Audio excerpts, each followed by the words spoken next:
الحمد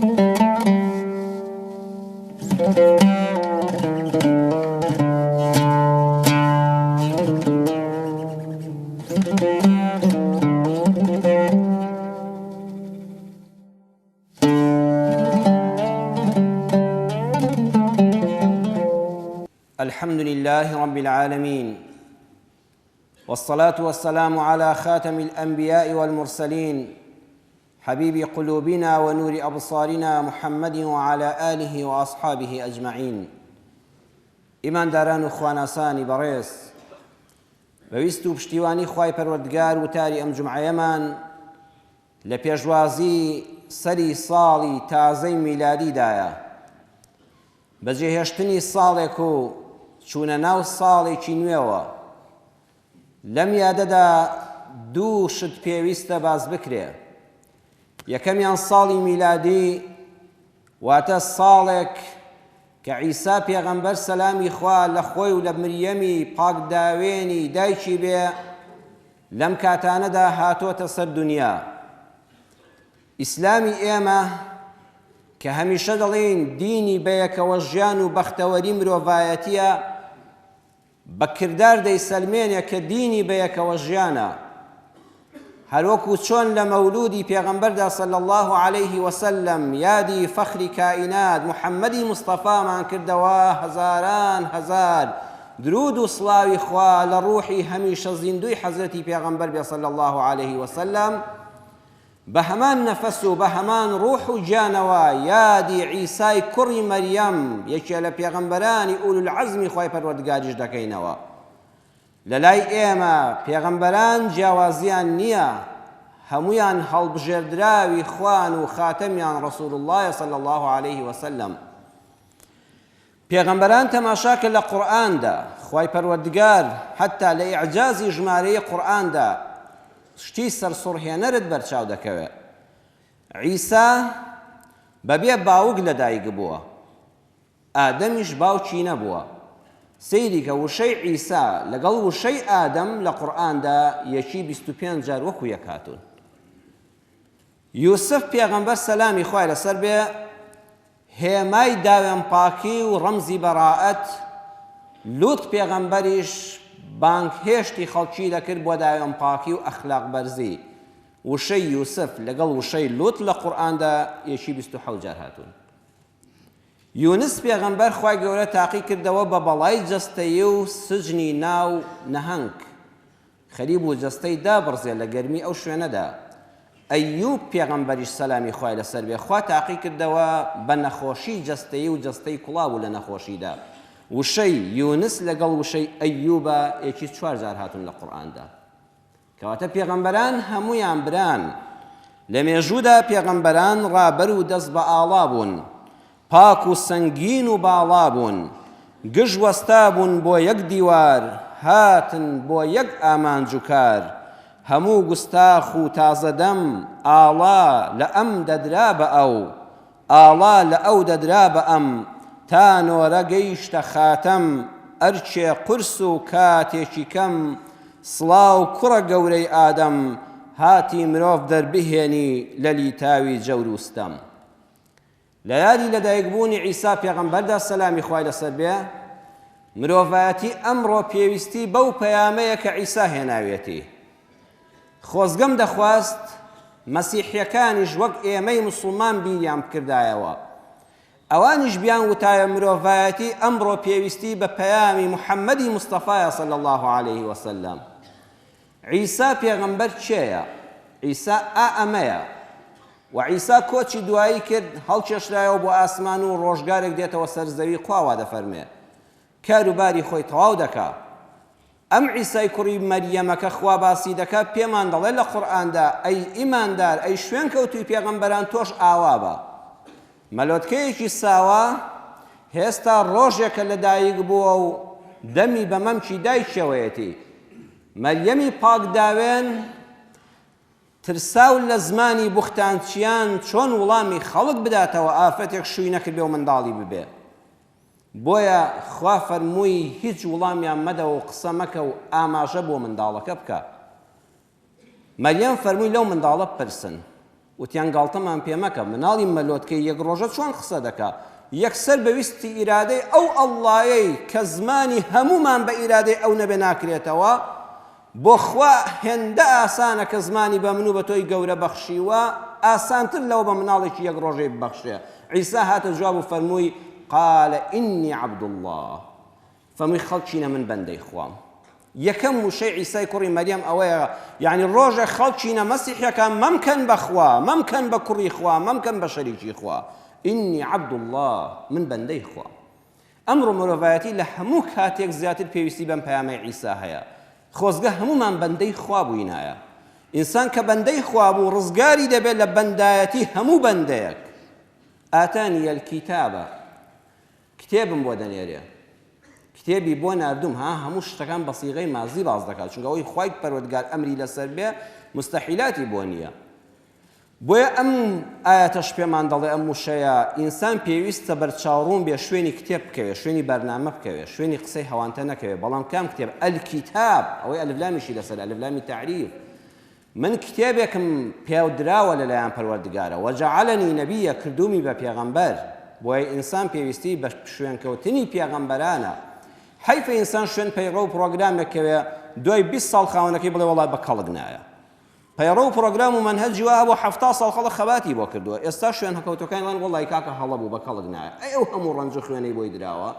بەڵام شوێنکەوتنی پەیامی پێغەمبەران سەلامی خوای لەسەر بێ کە هەمویان لە قورئاندا کۆکراوەتەوە قەت پەشیمانی لە دوونیە قەت ڕەنج بە خەساری لە دوانیە وجعلني مباركا أينما كنت ده هەر شوێنێک بم عیسا فەرمووی بەرەکەتم ئێمەی مسلمانیش پەیاممان ئەوەیە ئەبێ ئینسانی مسلمان تۆی بەڕێزی ئەهلی ئیمان و مزگەوت لە هەر شوێنێک بی بەرەکەت بی ئەگەر مۆزەف بی لە دایرەیەکە ئەو دایرەیە بە تۆوە جوان بێ ئەگەر مامۆستای ئەگەر کرێکاری ئەگەر وەستای ئەگەر خاوەنکاری ئەگەر کرێکاری لە هەر شوێنێکا بووی مایە ڕەحمەت بی و لابەری زەحمەت بی چەند جوانە تۆ لە هەر گەڕەکێکا بی خەڵک بڵێن ئۆخەی فڵان کەسی تێدایە خانوەکانی بە بەهاتر دەبێت چونکە دراوسەیەکی ئەمینە چەند جوانە لە هەر دوکان و بازاڕێکا بی خەڵک ئاماژە بۆ پاکی و دەستپاکی و معاملە خۆشیت بکە وجعلني مباركا أينما كنت وأوصاني بالصلاة والزكاة خوای گەورە فەرمانی پێکردوم عیسا فەرمووی بە نوێژ و بە زەکات جا ئەم دوانە ئەسڵی ئیمان ئەمەیە دینداری هەر ئەوەیە نوێژ سیلەتون بالخالق پەیوەندی خۆت بە ئەڵڵاوە دەبەستی زەکات چییە الئیحسان إلى المەخلوق چاکەکردن لەگەڵ بەندەکانی خوادا هەمیشە لە قورئانە بەڕێزان سیرکەن نوێژ لەگەڵ زەکاتە بەیەکەوە هاتوون بۆ بە نوێژ ئەو نابێ هەر خۆت و خوا ئەی خەڵک ئەو بە زەکاتەکە تەواو دەبێت جا زەکات کورتترین ماوەکەی ئەوەیە زەکاتی پارە بێ زەکاتی دانەوێڵە بێ نەخێڵ هەمومان زەکاتێکمان لەسەرە ئەو زەکاتی عیلمەکەی ئەو زەکاتی پلە و پایەکەی ئەو زەکاتی پۆست و کورسیەکەی ئەو زەکاتی پەرلەمانتاریەکەی ئەو زەکاتی زمانە پاراوەکەی ئەو زەکاتی سوڵح و ئاشتەواییەکەی هەر کەسێ زەکاتێکی لەسەرە ئەوە الئیحسان إلى المەخلوق عیسا فەرمووی ئەمڕۆ مرۆڤایەتی پێویستی بەوەیە لە پەیوەندی لەگەڵ خۆت و خوا چاکەکردن لەگەڵ بەندەکانی خوا وبەڕا بوالدەتی جێڕاومی بە بەندەیەکی چاکەکار لەگەڵ دایکمدا چونکە عیسا باوکی نەبوو ئەمڕۆ مرۆڤایەتی چەند پێویستی بە خێزانێکی ئارامە کە ڕۆڵەکان ڕێز لە دایک و باوکیان بگرن ولم يجعلني جبارا شقيا هەرگیز نەیجێڕاوم بە ئینسانێکی زۆرداری ملهوڕی بەدبەختی بەدڕەفتار ئەها لێرەدا سەیری قورئان کە وشەکانی چەند وردن بەڕێزان جەبار ئینسانێکی زۆردار ملهۆڕ خۆستەپێنەر دیکتاتۆر لە مقابلە یەکسەر چی هاتووە شەقیە هەر کەسێ زۆردار بێ بەدبەختە هەر کەسێ ملهوڕ بێ بەدبەختە هەر کەسێ خۆی بەسەر خەڵکە فەرزکە ئاخریەکەی بەدبەختی بۆ دەمێنێتەوە ئەوە قورئانە پێمان دەڵێ ئەی ئینسانەکان وریابن قەت بەهێز و بازووی ئەمڕۆدا مەنازە ئەگەر چوار کوڕ لەگەڵ بوو چوار قەوم و عەشیرەتت بەدواوە بوو ئەگەر چوار حیمایە پاسەوانیان دەکردی هەوڵ نەدەی زلەیەک لەبێ تاوانێک دەی هەوڵ نەدەی بە چاوی سوکسەری داماوێکەکەی چونکە هەر وەختێ ملهوڕ بووی شەقی دەبی ئەوە دڵنیا بە بەدبەخت دەبی ئەمڕۆ ناسپەی سپەی نا دوو سپەی بەدبەختی لە دنیادا بەسەر شۆڕی لە قیامەتە زیندوو دەبیتەوە بۆیە ئێمە یادی عیسای کوڕی پێغەمبەر دەکەینەوە سەلامی خوای لەسەر بێ کە موژدەمان دەداتێ بە هاتنی حەزرەتی ئەحمەد کە محەممەدە صلى الله عليه وسلم ومبشرا برسول يأتي من بعد اسمه أحمد كاتي خوي با نصارى كان بمسيحي كان فرمو قومكم بنو إسرائيل مجدتان ليبه من كاتيك برس كرامو بولا إخوة خوای گەورە پێغەمبەری کۆتا زەمان دەنێرێ و ناوی ئەحمەدە ئەوە لە ئینجیلا هاتووە ئەی مەسیحیەکانی دنیا دەوەرن ئێوەش ئاوادان بە گەورەی محەممەدی مستەفادا بنێن بۆی ئیسلامی ئێمە ئەو پاکیەتیەیە ئەو بەیەکەوە ژیانەیە کە جیاوازی لە نێوان هیچ پێغەمبەرێکدا ناکەین بڕوامان بە هەموو پێغەمبەرانی خوا هەیە ئەگەر ئێوە یادی حەزەتی عیسا دەکەینەوە دەی ئێمە لە پێشترین بە عیسای کوڕی مەریەم لە ئێوە والله ئێمە موسڵمانی ژیاری دەکەینەوە و ساڵ ڕۆژی لەدایکبوونی بەرز و بەڕێز ڕادەگرین دووەمیان بەهاتنی ساڵێکی نوێ و کۆتایی پێهاتنی ساڵێکی میلادی پێویستە ئینسان لە خۆی بپرسێ چیمان کرد چی دەکەین بەڕاستی لە کۆتا ڕۆژ و پێشوازی دەقەکانی سەری ساڵدا ئینسان پێویستە جا موسڵمان بیان غێرە موسڵمان مرۆڤایەتی پێویستە لە خۆی بپرسێ من یەک ساڵ تەمەنم ڕۆیشت لە ماوەی ئەم ساڵەدا چیم کردووە و ئایا بەرنامەم چییە بۆ ساڵی داهاتوو نەخشە و پلانێکم پێیە یان نا چونکە پێغەمبەری ئەکرەمی ئێمە صلی الله عليه وسلم فەرموویەتی من استوى يوماه فهو مغبون ومن كان يومه شرا من أمسه فهو ملعون هەر کەسێک ئەمڕۆ و دوێنەی وەکو یەک بێ ئەم ساڵ و پاری هەر وەکو یەک بێ هیچ پێشکەوتنێکی بەخۆیەوە نەبینی بێ ئەمە زەرەدمەندە یعنی هەر کەسێک ئەم ساڵیشی هەر وەکو پار بوو بێ هیچ پێشکەوتنێک لە بواری دینداری لە بواری تەوبەکاری لە بواری کاسبکاری لە بواری تەبایی خێزانی لە بواری قەدر و حرمەت لە کۆمەڵگادا زیاد نەکرد بێ هەر ڕێک وەک خۆت مابیەوە خۆشەویست فەرمووی تۆ زەرد کردووە زۆرت کردووە وەستاوی پەنا بەخوا هەر کەسێک بەیانی خراپتر بێ لە ئەمڕۆی خراپتر بێ لە دوێنەی ئەم ساڵی 2016 خراپتر بوو بێ لە 2015 ئەوە مەلعونە ئەوە نەفرەتی لێکراوە نەفرەتی لێکراوە لەلایەن خودی خۆیەوە هاتە لە بەیە کاتێک کە پار باشتر بوو بێ لەم ساڵ ئەم ساڵ خراپتر بوو بێ هەر لە خۆ ڕقی لە خۆیەتی هەر لە خۆتەوە خۆت پێت کەمیە دەبی بە مەلعون بەرامبەر بە خۆت خەڵکی گەلان دنیا نەفرەتت لێ دەکات و پاشان بەرامبەر بە خوای پەروەردگار چونکە لە ئیسلامی ئێمەدا خۆشەویستان لە ئیسلامی ئێمەدا پێویستە ئینسان هەمیشە بەرەو پێشچوونێکی هەبێ چونکە مرۆڤ سێ جۆرە لە دیری ئیسلامەوە ئینسانەکان سێ جۆرن جۆری یەکەم ڕەجوڵ موجود کە مەفقود حەی کە مەیت ئینسانێکە بە تەسکەرە هەیە فۆرمی خۆراکی هەیە لە گەڕەکادا دەنیشێ کارەبا بەکاردێنێ و ئاو دەخواتەوە بەڵام وەکو نەبوو وایە زیندووە بەڵام وەکو قایمەی مردووان وایە مەگەر ئەو ڕۆژەی کە لافیتەکەی بە مزگەوتا هەڵواسرا بزانن فڵان کەس مردووە یعنی هیچ بەرهەمێک پێشکەش بە کۆمەڵگا ناکە هەر ئەوەیە ئاوهەوا دەخوا بارە بەسەر کۆمەڵگاوە ئینسانی وا هەیە مەگەر ئەو ڕۆژەی بمرێ خەڵک بزانێ هەیە ئەوە هەیە بەڵام نەبووە هەر ئینسانی وایە بە نەبوو حسابە دووەم ئینسان حرمەتم هەیە بۆ ڕووی یەکێکی بەڕێستان و بیسەران و بینەران و خوشک و برایان لە شەرعا دەفەرمێ ئینسانی وا هەیە هەموو ئاواتی لەم دنیا بەس دووشتە ئەگە برسی وسکی تێرکاجا چۆن تێری دەکا هەر بیری لای خواردنە نانی بەیانی خواردۆ خەمی نیوەڕۆیەتی لەسەر سفرەی نیوەڕۆ خەمی ئێوارەیەتی دەبێت چ بخۆم دائما بەدووی پاروێکی چەور و وێڵە ئامادەیە هەموو مەبدە و دین و ئیمانی خۆی بفرۆشێ بە نەپارۆ نانێک کاتێکیش کە ئارزوەکانی بزود بۆ تێرکردنی ئارزوی حەڵاڵ و حرام نازانێت چاوی لە خێزانی خۆی بە خەڵک بە حەد نایگەڕێتەوە داوێنی خۆی گرنگ ئەوەیە تێرکا جا ئەوانەش بەڕاستی بە هیلاک چوون ئەوە جۆری دومی مرۆڤەکانن بۆیە مەولانای ڕۆمی هەزار ڕەحمەتی لێ بە کە تەفسیری ئەو ئاەتەی کرد إن أنكر الأصوات لصوت الحمير كأم آية قرآنية ناخوشترين دنگی گوێ درێژەکانە کە بەیەکەوە دەزەڕن مەولانای ڕۆمی فەرمووی چه تەفسیرێکی بۆ ئەم ئاەتە هەیە بۆ خوای گەورە زەممی دەنگی گوێ درێژەکانی کردبێ وتیان قوربان خۆت وەڵام مامدەوە فەرمووی هەموو گیاندارێک تەسبیحاتی ئەڵڵا دەکا کاتە دەنگ بەرز دەکاتەوە نزایەک دەکات دوعایەک دەکات تەسبیحات دەکات ئیلا گوێ درێژ نەبێ کاتێک کە دەزەڕێ و دەنگی لە بەرز دەبێتەوە لە ڕوتان دەست لە دوو کاتدایە یان برسێت یان ئارزووی هەستاوە فەرمووی خوای گەورەش ئامۆژگاریمان دەکات ئەی ئینسان تۆ هەموو هەوڵ و هیمەتت هەر ورگ و دامێنن نەبێ مەبدەئی بە چونکە ئەوانە دۆڕاون سێم کەسانێکن مەبدەئین وەکو جەنابتان ئێمەی موسڵمان ئێستا ئەم ساڵمان بەڕێ کرد ئەگە هیچمان بەدەست نەهێنا بێ ئەلحەمدوللا 52 جومعەمان کردووە ئێوە دەستکەوت نییە هەر هەنگاوێکت بۆ مزگەوتە نابێ خوای گەورە ئەجرێکی بۆ نووسی گوناهێکی لە کۆڵ کردویتەوە هەر دەست نوێژەکەت نووسی بە ئیلا خوای گەورە دە چاکەی بۆ نووسی و دە گوناهی لەسەر ڕەش کردویتەوە ئەو هەموو نوێژە ئەو هەموو ڕۆژی ڕەمەزانە ئەو هەموو زیکر و تەسبیحات و سڵاواتە هەیە ڕەنج بە خەسار نین چونکە مەبدەئێکمان هەیە الحەمدولله هەر توێشە بەری قیامەتمان شتێکمان تێ کردووە داوای لێخۆشبوونیش لە گوناهەکانمان دەکەین کە خوا لێمان خۆش بێ و ئینسان حەقوایە مەبدەئی بێ لەو جۆرەیان بە زەرەدمەند نابی ساڵ بۆ تۆ پڕبەرەکەت دەبێت جەحاڵ و باڵی گەلانیش خۆشەویستانم ئاوایە میلەتانیش حکومەتەکانیش وەکو ئەم سێجەرە مرۆڤەوان دەوڵەتی وا هەیە لەم سەرزەوێدا بوون و نەبوونی وەکو یەکە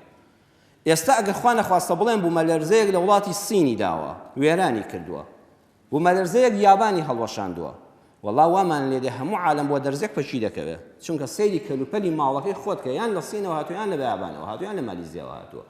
ئەگە بڵێن عێراق هەمووی لە ناو چوو ئەگە سۆماڵ و ئەفغانستان هەمووی تێدا چوو ڕاستە وەکو ئینسانیەت و ئیمانداری تۆ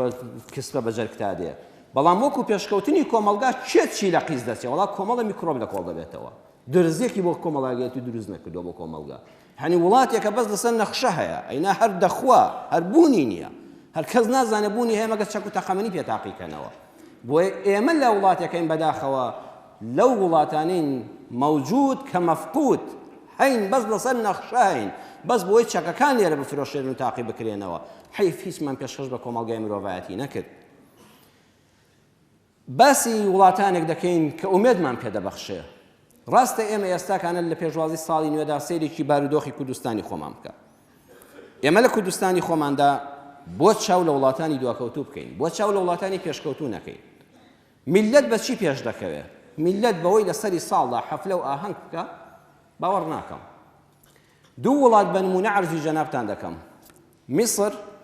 لەگەڵ کۆریا لەگەڵ سەنغافورە ئەوانەی دەرەوەی وڵاتیان بینیوە سەنغافوریان بینیوە میسریشیان بینیوە ساڵی 1960 کە جەمال عەبدولناسر سەرۆکی میسر بووە کابرایەکیش لە وڵاتی سەنغافورەدا ناوی لیکوانیۆ بووە سەرۆکی ئەو وڵاتە بووە ساڵی 1960 میسر لەو کاتەدا پێشکەوتوترین وڵاتەکان بووە تەنانەت بە قاهیرە وتراوە پایتەختی گەشتیاری لە هەموو وڵاتانەوە خەڵک سەری ساڵەکان و مناسەبەتەکان ڕووی لە قاهیرە کردووە شەقامی قاهیرە پاک و خاوێنترین شەقام بوون ڕۆژانە بە ئاو شۆراون و پاک و خاوێن کراونەوە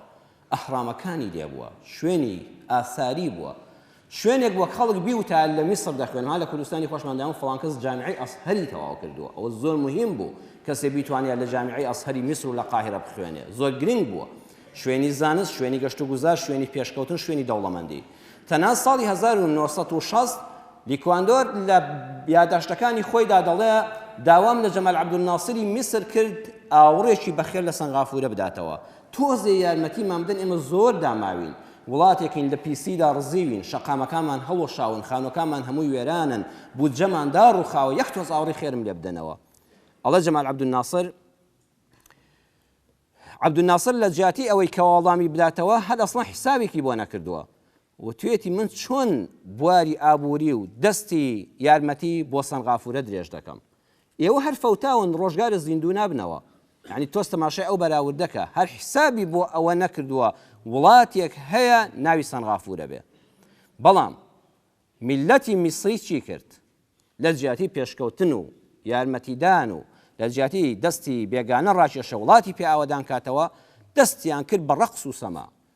ئەوە ناوە حەزم لێ نییە قەت ناوی کەسێ هونەرمەندێک بێنمتر ئەوانە لەوانەیە مردون خوا لە گوناهیان خۆش بێ هەرچی ناوی میسریە هەمومان شارەزاین و لە منداڵی و بیستمانن فڵان مومەسیلی میسری و فڵان گۆرانی بێژی میسری و فڵان ڕاقیسەی میسری میسر بەس خەریکی ئەوانە بوو لیکواندۆر ئەم دەرسی عەبدولناسری لێبوو بە دەرز وتی تخوا دەستی یارمەتیم بۆ میسر درێژ کرد دەستی یارمەتیت بۆ نەهێنام وعدیە وڵاتەکەم دەبێت پێش وڵاتەکەت بداتەوە لە جیاتی ڕەقس و سەما و گۆرانی و حەفلەی سەری ساڵ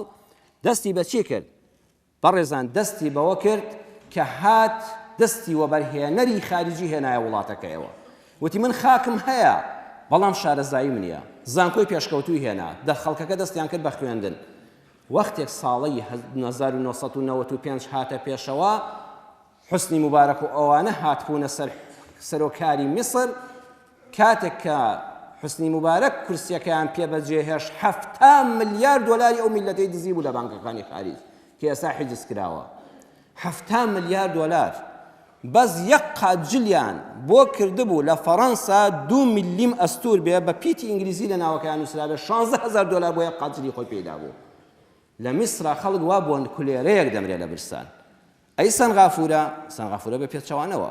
سەنغافورە بە ئاشتی دەستا و دەستی دەسەڵات حکمێکی جوان مزگەوتیشی تێدانێ خەڵک خواست گەورە سەیری ئەوە ناکە سەیری جامعی ئەسەریشی نەکرد لە سەنغافورەدا لە 180 خەڵکی دەوڵەمەندن ئێستا خانوەکان و بیناکانن هەمووی وەکو بە کەتەلۆگ دروستکرابێت لەسەر کۆمپیوتەر ئەوەندە جوان و پاک و خاوێن زاناکانی بواری ئابووری دەڵێن ئەگە خەڵکی سەنغافورە 80 ساڵ بخەوێ بەس بخەوێ یەک کەسابەت نەکاو لە شوێنی خۆی جوڵە نەکا میسر بچێتەوە سەر بارودۆخی ساڵی 60ەکان بە 80 ساڵی کە ناگاتەوە سەنغافورە چاولێ ئەم لێکچوونە ئەوە بێ بەرنامەییە ئەوە ئەو کەسانە بوون کە پەلاماری ڕەقس و سەما و گۆرانیاندا ئەوەش ئەو کەسانە بوون کە پەلاماری بوژانەوەی ئابووریاندا وڵاتی دووەم کۆریای باشوور بەڕێزان 30 دانە ساڵ لەلایەن یابانەوە داگیر کراوە ئێستا ئێمەی کورد زۆر جەگلەیی لەوە دەکەین کاکە ئێمە میلەتێکی داگیرکراوە بووین ئەو وڵاتانە ژوا بوون کۆریا 30 ساڵ یابان داگیری کردو و چەوساندوویەتەوە پاشان جەنگی دووەمی جیهانی بەسەرا هاتووە یەک پارچە بۆتە سوتماک پاشان شەڕی ناوخۆ 5 دانە ساڵ خەڵکی کۆریا یەکتریان کوشتووە 1,500,000 کەسیان لێ کوشتووە زۆر لە ئێمە حاڵیان خراپتر بووە دوایی بوون بە دوو بەشەوە کۆریا باکوور و باشوور یەکترازان ئەوانەی کە لە کۆریای باشووردا بوون خەڵکی عاقڵمەند بوون ساڵی 1952 تروسکەیەکی هیوا لە وڵاتەدا نەماوە بیرمەندانی بواری ئابووری و سیاسی وتوانە قەت گوڵ لە زبڵدانی کۆریادا ناڕوێ قەت ئەو وڵاتە ناچێتە ڕیزی وڵاتانی پێشکەوتەوە بەڵام چوویاننا فعلا وڵاتی کۆریای باشوور چۆ وڵاتانی پێشکەوتەوە سنعەتی پێشکەش کرد بە خەڵک بەچی بە دوو شت یەکەم بە خوێندن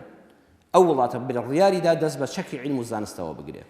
لە وڵاتێکی وەکو کۆریای باشووردا موچەی مامۆستا 2 هێندە و نووی موچەی وەزیری دەوڵەتە ئەها سەیری کە ئەو گرنگیدانە بە عیلم هەموو کەس ناتوانێت بێتە مامۆستا بە ئاسانی دەبی بە دکتۆر بە ئاسانی دەبی بە ئەندازیار بەڵام زۆر بە زەحمەت دەبی بە مامۆستا چونکە موچەی یەک مامۆستا بەقەدەر 2 هێندە و نیوی وەزیری دەوڵەتە ئەوەندە مامۆستایەک پلەیەکی گەورەیە مامۆستاش ئەوەندە تێروتە سەلا بیری لای هیچ نێ لای عیلم نەبێ دایک و باوک لە 165 داهاتی دایک و باوک بۆ منداڵەکەیتی لە مەکتەبە ئێمە بڵێنەوە خەتای حکومەتە ها سەیری کە دایک و باوکیش چەند بۆ عیلم پێشکەوتون 100 دۆلاری هەبێ 65 دۆلاری بۆ منداڵەکانی بۆ مەکتەب سەرف دەکا ئەم 35 بۆ خۆی دەخوا باقیەکەی حکومەت بۆی سەرف دەکا 65 لەسەر دایک و باوکەکەیە کارتێکی تایبەت بەڕێوەی دەبا یەک کەسی نەخوێندەوار لە کۆریای باشوورا نەماوە یەک دانە نەخوێندەواری تێدا نەماوە وڵاتێک سەرچاوەیەک لە عیلم و لە زانست هەر هەمووی ڕێز لە زانست دەگرێت بەڕێزان لە وڵاتێکی وەکو کۆریای باشووردا ڕۆژانی ئیمتیحانی نیوەی ساڵ و سەری ساڵ هەتا ئیمتیحان تەواو دەبێت دەوێت دەوامی هەموو دائیرەیەک 1 سەعات دوا بکەوێت نابێت هیچ کەس سارەی خۆی بەرێتە دەرێ ئیلا نەخۆش نەبێت بۆ ئەوەی تەلەبە بە شەقامە بە ئارامی بڕوا و گوێی لە دەنگی سارە نەبێت مێشکی مەشغوڵ نەبێت بەردەمی مەکتەبەکان قەڵەباڵغی دروست نەبێت پاس و تەکسی و ماتۆر لە ڕۆژانی ئیمتیحاندا نابێت پارە لە قوتابی وەرگرێت بۆی قوتابەکە بە پارەکەشەوە مەشغوڵ نەبێت ئەمە یاسایە ئەوە ڕێزگرتنە لە عیلم بۆیە چوو ئاستی وڵاتەوە دووەم متمانەی نێوان گەل و حکومەتی وڵاتە متمانەیەکی وای لە دڵی هاوڵاتیەکەیە دروست کردووە خۆی بە قوربانی دەکا ساڵی 1997 هەمووتان تەنگژەی ئابووری وڵاتانی ئاسیاتان بیست ئالەوێدا کە کۆریای باشوور خەریب و ئیفلاس بکات لە ڕووی بانقیەوە هیچی پێ نەمابوو بە ڤیدۆ هەیە ئەو خەڵکە چۆن هێرش دەکات بۆ بنکەکان حکومەت داوای یارمەتی لە خەڵک دەکات خەڵکی حکومەتەکەمان تووشی ئیفلاسی ئابووری بووە وەکو هەرێمی کوردستان قڵە قەیرانەوە هیچم نەماوە ئەو خەڵکە ئافرەت یەک ئەڵقەی پەنجەی خۆی هەبووە پەنجەک ئاڵقەکەی دێنێ جووتێک گوارەی لە گوێدا بۆ دەیخاتە بانقی حکومەتەوە ئەی بەخشێ ئەو هەموو هەزارەها تەن زێر کۆ دەکرێتەوە بە ملیارەها دۆلاری خەڵک لە بانقەکانی دەرەوە دەیهێنێتەوەوانێ و دەیخاتە بەدەستی حکومەت هەموو زێڕەکان دەتوێندرێنەوە دەخرێنەوە سەر سیستمی ئابووری کۆریان پێبەرز کردەوە خەڵک بوو ئەوە دەکا چونکە متمانەی بەوە هەیە کاربەدەستانی وڵاتەکە ئەمەش نادزن یەقینی هەیە ئەمە بۆ خۆمە ئەمە دواتر دەگەڕێتەوە کە وڵاتەکەم بوژایەوە پارەکە دەدرێتەوە بە خۆم نەدرێتەوە بە خۆم منداڵەکەم بەیانی بەدبەخت نابێت دوا ڕۆژی نەوەکانی داهاتوون بەختەوەر دەبێت یعنی ئەو پەڕی متمانەیە تۆ ئەڵلقەیەکی پەنجەی خۆت ببەخشی بە حکومەتەکەت لێ نەپرسیەوە چی لێ دەکەیت چونکە دڵنیایە لەوەی کە حکومەتەکەش ڕازگۆیە لەگەڵیدا بۆیە کۆریا ئاوا پێشکەوت ئێمە لە ساڵی تازەدا لە بەجێهێشتنی ساڵێکی کۆندا پێویستە ئەو دوعایەمان هەبێت کەوا خوای پەروەردگار بە حەکیم و زاناکانی فێر کردووە زانان و ئەهلی تەسەوف و شێخانی تەریقەت و مەلا گەورەکان کە سەری ساڵ دەهات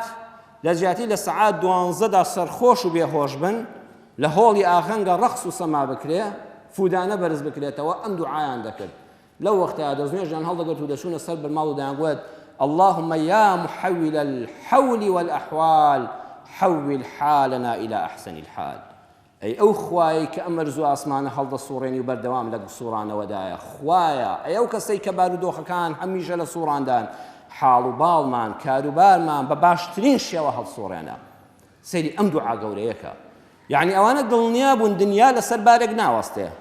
ئێمە زۆر جاڵین خوا لێمان تێک نەچێ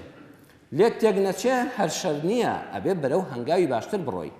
ئەبێ هەوڵ بدەی ئەم دنیای هەر لە گۆڕانکاریدایە ئەها میسر لە کوێوە هاتە کوێ سەنغافورەش لە کوێوە گەیشتە کوێ دنیا لە گۆڕانکاریدایە خوایە حاڵم بگۆڕی بە باشترین حاڵ وڵاتم بکەی بە باشترین وڵات سیستەمی حکومڕانیم ئاوەدانترین سیستەمی حکومڕانی وڵاتان بێ چونکە لە قورئانی ئێمەدا خۆشەویستان کە قورئانتان خوێندەوە بە وردی سەرنج بدەن دووشە هەیە لمن شاء منكم أن يتقدم أو يتأخر یان پێش دەکەوی یان دوا دەکەوی لە قورئانە سیستمی ئەو یەتەوەقەفمان نییە لە قورئاندا ناوەستی تۆ ئەو وەختەی سیستمی سوڕانی خوێن لە لەشتدا وەستا چی لێ دێ ئەمری وڵاتی ژوایە گەلانی ژوایە یان پێش دەکەوی لە ساڵێکی نوێدا یان هەنگاوێک دێ دواوە دەی دوعا بکە لە پێشکەوتوان بی ئێمە ساڵی 2016مان بەڕێ کرد بەداخەوە دەڵێم ساڵێکی پڕ قەیران ساڵێک کە هەمووی لە قەیرانی سیاسیەوە دەستی پێکرد قەیرانی ناکۆکی نێوان ئەحزابی سیاسی کوردی قەیرانی سیاسی چی بەدوی خۆی داهێنا قەیرانی ئابووری ئێمە قەیرانی ئابووریمان نەبوو ئەوە قەیرانە سیاسیەکە بوو قەیرانە ئابووریەکەی دروست کرد کە قەیرانی ئابووری هات قەیرانش کەشی بەدوی خۆی داهێنا کە قەیرانی زانست و زانیاری و نەکردنەوەی مەکتەبەکانە ئەوەش کراوەتەوە بە قەڵگنایە قەیرانی بێ زانستی و داخستنی مەکتەبەکان و بایکۆتی مامۆستایان و ئەوانە قەیرانی چی بەدوی خۆی داهێنا قەیرانی کۆمەڵایەتی هات چ بێ ڕێزیەک دەکرێت جاری مامۆستاش قسەی وا دەکات لە حرمەتی مامۆستا ناوەشێتەوە جاری وایە تەلەبە بێ حرمەتی بە مامۆستا دەکات گەورە بە بچووک بچووک بە گەورە قەیرانی نەمانی ڕێز لە کۆمەڵگاکەماندا قەیرانی نەمانی حرمەت لە بینی هاوڵاتی و دەسەڵاتدارانی حکومەتدا ئەو هەموو ژوێن و فەزیعەتەی کە بە یەکتر دەکرێت ئەوانە هەموو زنجیرەیە قەیران تێکەڵکێشن یەک بەدوو یەکدا لە سیاسەتەوە بۆ ئابووری بۆ خوێندن بۆ سیستەمی کۆمەڵایەتی ئەی چی بکەین چارەمان ئیسلامی ئێمە لەگەڵ خۆشگوزەرانیدایە ئیسلامی ئێمە وەڵڵا لەگەڵ ئەوە نییە ئەگە سەری ساڵ هات تۆ مرچومۆن بی تەعزیەبار بی لەبێ پێچەوانەوە دینی ئێمە دینی غینا و دەوڵەمەندی و خۆشیە مەلای گەورە هەزار ڕەحمەتی لێبێ مەلا محەممەدی جەلیزادە فەرموویەتی ئەوەی دنیای نەبێ دینی زەعیفە مەلا بێ یان شێخ بێ یا خەلیفە مەداری دین و دنیا هەر غینایە بەڵێ ئەلفەقر و فەخری ئیفتیڕایە دینی ئێمە دینی هەژاری نییە خۆزگە هەموو کەس لە کاتی سەری ساڵدا دڵی خۆش بوویایە خۆزگە هەموو کەس حرمەتدار بوویایە بەڵام خۆشەویستانم وەڵڵاهی بەوە ناکرێ لە وڵاتێکی ئاوادا لە کوردستانێکی ئاوا ڕێزدار و پڕپیاوچاک و عالم و کەسانی وەکو بەڕێستاندا هۆڵەکانمان لە سەری ساڵدا پڕ بن لە تەپڵ و مۆسیقا و ئاگری یارین و نازانم سەر شەقامەکان پڕ بن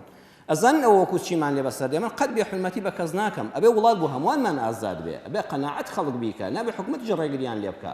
چۆن ئێمە ئازادین لەم مزگەوتەدا عیبادەت دەکەین ئەبێ خەڵکی بێدینیش ئازاد بێت لەسەر شەقامە هەنگی خۆی بکە ئەبێ وڵات بۆ هەمووانمان ئازادی بێ ئاوا خۆشە بەڵام ئەمە وەزع و نەسیحەتێکە دەڵێم ئەڵێم ئیبیر بکەینەوە باشترە ئەڵێن کابرایەکی مهندیس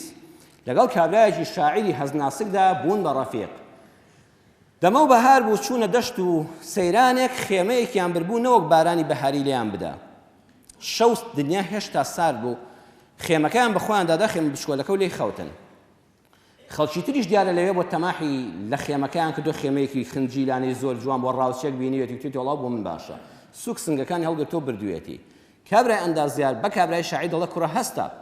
ئەڵێ چییە لە هەستە سیرکە کابرای شاعیر کە لە خەو هەڵدەستێ ئەستێری ئاسمان دەبینێ ئەڵێ ئاسمانێکی شین وەکو پرچی یارم وایە ئەو ئەستێرانە دڵی چاوی گەشتی یارن دەبریسکێنەوە کوڕە دڵە ماڵ یاران چاوی گەشتی چی و پرچی یاری چی خێمەکەمان لێ دزراوە هیچی پێوە نەماوە ئەستێرەیە لەسەر سەرمان دیارە تۆ لە خەیاڵ پڵاویدا دەژی ئێمەش کاکە خێمەکەمان لێ دزراوە مامان وێران کرا هەران کەسێ بێحرمەتی پێ بکرا دوو لە ڕووی جەنابدانیان کوڵاویان لەسەر ناوە ئێستا کوڵاویشیان لەسەر ناین بەدەستی خۆمان لەسەر خۆمانی دەکەین هەستیشی پێ ناکەین یاری چی و مۆسیقای چی و ڕەقس و سەمای چی ئەبێ بە ئاگا بینەوە لە خەیاڵ پڵاویدا خەڵک ناگاتە ئامانج ساڵی 2017 ئومێد دەکەم حکومەتی هەرێمی کوردستان بەخۆیدا بچێتەوە جارشکە ئاوڕێکی بەخێر لەم میلەتە بداتەوە دەرس لە ڕابردوەکانی وەرگێ ئینسانی خۆشبەخت حکومەتی خۆشبەخت ئەوەیە لە ساڵی داهاتوودا پلانێکی هەبێ بۆ بەیەکەوە خزمەتکردن نەک پیلانی هەبێ بۆ پاشقولدان لە یەکتر مامۆستایەکی خۆشەویست مامۆستا کەریم مستەفا حەوێزی کە بە شاعیری گەورەی کورد مامۆستا کەریم شارەزان ناسراوە زۆربەتان ئاشنان بە ناوەکەی سوپاسی بنەماڵی بەڕێزیان دەکەم کە شیعرە جوانەکانیان پاراست و لەم مەسافەی پێشوودا دیوانەکەیان بە چاپ گەیاند و نوسخەیەکیشیان بە دیاریدا و بە بەندە لێرەوە دەستخۆشی لە بنەماڵەکە دەکەم و دوعای خێر بۆ خوا لێ خۆشبوو کە لە 2015دا خوا لێی خۆش بە وەفاتی کردووە مامۆستا کەریم شارەزا شعرێکی جوان و ناسک لە دیوانەکەیدا پێشکەش دەکەم من بۆ جەنابتانی دەخوێنمەوە بە ئومێدی دەرزوەرگرتن و کۆتایی وتارەکەمان مامۆستا دەفەرمێ کە منداڵ بووم مامۆستاکەم فێری کردم ڕۆڵەی خاچی کوردستانم ئەمن کوردم لەو کاتەوە هەموو ڕۆژێ سەیری نەخشەی دنیام دەکرد سەرنجم دەدا گشت لایەک تەماشای ئاسیام دەکرد بەو هیوایی نیشتیمانێک بەدی بکەم کوردستانی لێ نووسرا بێ کیانێکی سنووردار بێ لە دەوڵەتانی دنیا بێ بەڵام ئەفسوس لەسەر نەخشەی هەموو جیهان نەمدی قەوارەی کوردستان کە گەورە بووم پتر لە خوێندن تێگەیشتم ساڵەهایە لەم دنیایە ئێمەی کورد بۆ سەر بەخۆیی تێدەکۆشین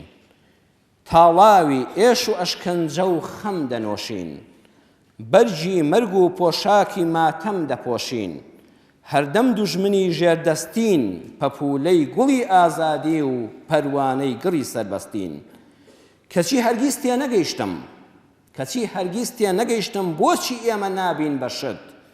وا بەم جۆرە پاشەکەوتە و زەبوون و زەلیل و پەستین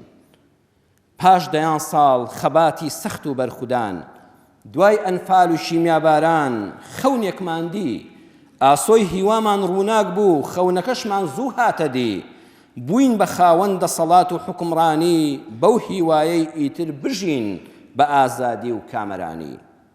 پەرلەمانمان هەڵبژارد و وەزارەتمان پێکەوەنا فیدراڵیمان کردە دەستور ئۆتۆنۆمیمان فڕێدا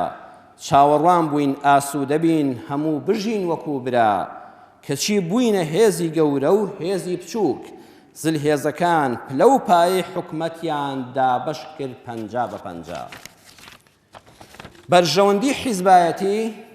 بەرژەوەندی حیزبایەتی دەستی نایە بینە قاقای کوردایەتی کەسێ نەبوو گوێ بداتە گوزەران و برسێتی چینی هەژاران لە لای هەندێ مافی مرۆڤ بیر و باوەڕ بوونە دۆلار چوونە گیرفان لەسەر پارەی باج و خەراج چارەنووسی کوردستانیان لە دەڵاڵخانەی مێژوودا کردە هەڕاج هەر لایە بوو بە پێشبڕکێی چەکداری و لە شیرکێشی و بەیەکدادان وایان زانی ئەم کارەیان زۆر ڕەوایە شەڕی حەقە و شۆڕشی بیر و بڕوایە پاش ئەو هەموو یەخسیری و کارە ساتە دوای ئەو خوێن و مەرگە ساتە پانۆڕامای خۆخۆری و براکوژی بۆی سەلماندین لە بەرچی کورد سەدان ساڵە تێدەکۆشێ کەچی هیچی بە هیچ نەکرد ئەوە دەردەکەمانە ئەمڕۆ شەڕی براکوژی لە چەکداریەوە گۆڕاوە بە شەڕی ئیعلامی بە شەڕی پاڵقولی سیاسی بە شەڕی بوختان بۆ یەکترکردن بە ناشرینکردنی ئایندە لەبەر چاوی منداڵێکی ساواکە لە تەلەڤیزۆنەوە نازانێت کامیان ڕاستن کامیان درۆزن کامیان مسلیحن کامیان گەنداڵ ومێدەوارم لە ساڵی 2017دا کە دنیا بەرەو پێشکەوتنێک دەڕوە کە گۆڕانکاریشی گەورە لە ناوچەکەماندا خەریکە ڕوودەدا بە ئاگا بینەوە دەرز لە ڕابردوو وەرگرین هەڵەکان دووبارە نەکەینەوە یا ربی خوای گەورە لێت دەپاڕینەوە اللهم یا محول الحول والأحوال حول حالنا إلى أحسن الحال یا ربی خوای لە گوناهی ساڵی ڕابردوومان خۆش بی لە ساڵی داهاتوودا بۆ کردداری جوان بۆ عیلمی نافع و عملی ساڵح هیدایەتمان بدەیت. خوایە گیان ناکۆچی لەوانلایەنە سیاسیەکان لا بچێ و دەستی خێر قسەی خێر لایەنی ئاشتی بکەوێتە نێوانیانەوە. ئیسلاحی حاڵمان بکەی لە ڕابردوودا چەرمەسەریمان زۆر کێش خوایە لە داهاتوودا توش نەبینەوە بەرەو چاکترین ژیانێکی بەختەوەری دنیا و قیامەت هەنگاو بنین. یا ڕەبی خوایە لەم ساڵی داهاتوودا ئەم سەری ساڵەدا ئەوانەی کەوا ساڵی ڕابردوو بەدەست نەخۆشیەوە گرفتار بوون خوا لە ساڵی داهاتوودا لەشیان ساخکەی شیفای بەخێر بۆ نەخۆشەکانمان بۆ بنێری. هەموو ئەو کەسانی ساڵێکی ڕابردووی 2016 چاو بە فرمێسک بوون یا ڕەبی خوا لە ساڵی 2017دا دەم بە خەندە بن. ئەوانەی نەخۆشی دەرونیان هەیە خوایە گیان شیفایان بۆ بنێری. هەر کەسێک گرفتارە خوایە ڕزگاری کەی. خوایە هەر کەسێک مشکلەی گەورەی هەیە یا ئەرحەمە الراحیمین هەمومان لێت دەپاڕینەوە خوایە بە هاواریەوە بێ و ڕزگاری کەی. هەموو گرفتاران خوایە ڕزگارکەی. هەموو ئەو کەسانی بە ناحەق لە زیندانەکاندان خوایە دەرگای ڕەحمەتیان لێ بکەیەوە. یا ڕەبی خوایە عاقبەتمان بەخێر بگێڕی. خوایە ئەم کوردستانە لەناو ئاگرێکدایە لە چوادەورماندا خوایە لە ئاگری شەڕی ناوخۆ و لە ئاگری شەڕی دوژمنان بمان پارێزی. خوایە ڕۆڵەکانی ئەم میلەتە موسڵمانە ئەم خوشک و برایانە لە ڕێزەکانی پێشمەرگەدان دیفاع لە کوردستان دەکەن خوایە هێزی پێشمەرگەی کوردستان سەلامەتکەی. خوایە برایانی ئاسایش و پۆلیسمان سەلامەتکەی. برایانی پۆلیسی هاتوچۆمان سەلامەتکەی کە ڕێنمایی خەڵک دەکەن بۆ خێر. هەمومان پابەند بین بە شەرعەکەی تۆوە بە یاسای جوانەوە بە تەبایی و برایەتیەوە. علم و زانست جارشکە سەر بکاتەوە بە ماڵەکان و قوتابخانەکان و قوتابیەکان و مامۆستاکانماندا ئەهلی خێر بین دوور بین لە شەڕ یا ئەرحەمە الراحیمین. ئامین والحەمد لله رب العالمین.